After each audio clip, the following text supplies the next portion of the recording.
what qualities are really essential for leaders in oncology specifically to really inspire teams and foster innovation? What have you seen there? No, thank you. So, absolutely, we're all in an environment of significant uncertainty. So, I think that securing the right leader is now more important than ever.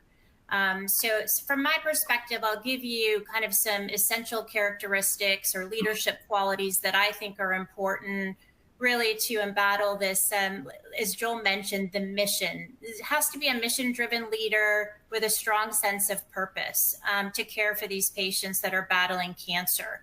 They have to be inspirational and motivational in their leadership style, not only to inspire the philanthropic donors out there, but also to inspire their team members to be engaged and invested in providing top quality care, but also having clinical programmatic growth.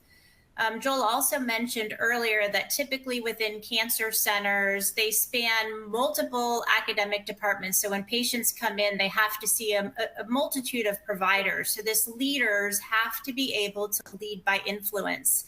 Many times in an academic cancer center, the faculty will have multiple reporting lines and reporting structures. It could be their own department chair.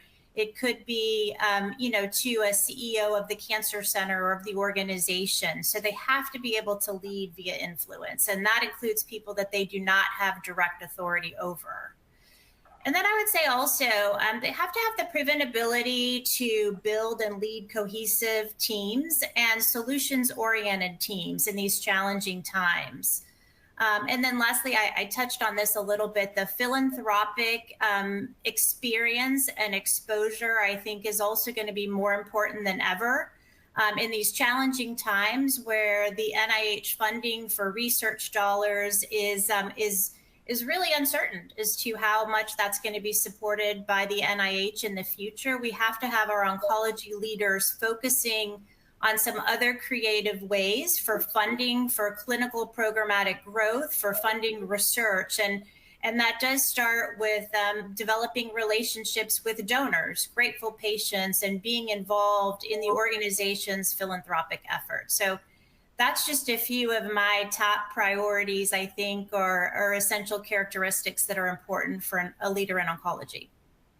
Yeah, Joel, would love to hear from you too. I know you mentioned already one of them, I think, which is that accessibility piece, which certainly goes into, hey, I need to be able to have a conversation with you, right? I need to be able to talk to you. I need to be able to approach you. What are some of the other things that you're looking for, especially in light of what Jennifer just mentioned in terms of, we're looking at funding, we're looking at the innovation piece of this, et cetera. What are you looking for there? Well, obviously the pace of change in healthcare right now is just absolutely mind-boggling, especially in the cancer space.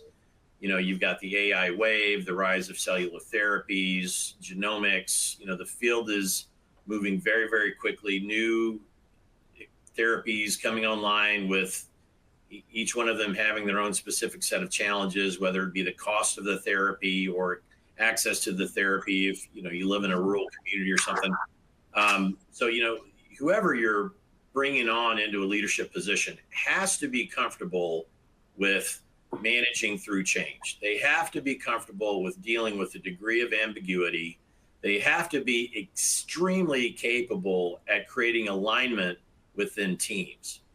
And a quality that I think is often overlooked and not fully appreciated by a lot of people is that credibility is what allows a leader to motivate people and create that alignment.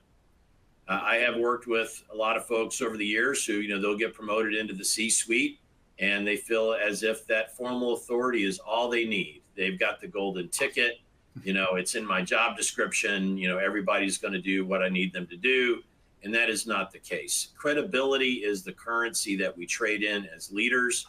It is something that we earn in teaspoons and spend in tablespoons, if you've ever heard that one before. And, being able to recruit, again, a talented person with oodles of credibility is a gift. And within your leadership team, as part of your professional development program, rounding out the leaders that you are looking to develop into the C-suite of the future, you have to give them an opportunity to build their credibility internally too. That trust goes an enormous way. That credibility allows them to walk into a room with PhDs and MDs and RNs and other allied health professionals and get folks on the same page and rowing in the same direction when you're dealing with a significant issue. Cannot emphasize the role that credibility plays in managing through change. Very, very important. Yeah. Joel, oh, go ahead. Oh, yeah. sorry. No, I was going to say, kind of related to some of the cancer centers cancer center directors and other leaders I've worked with at some of the academic centers I've worked with. They're all very, very good at interfacing with the community as well, kind of related to what Jennifer said about philanthropy and things.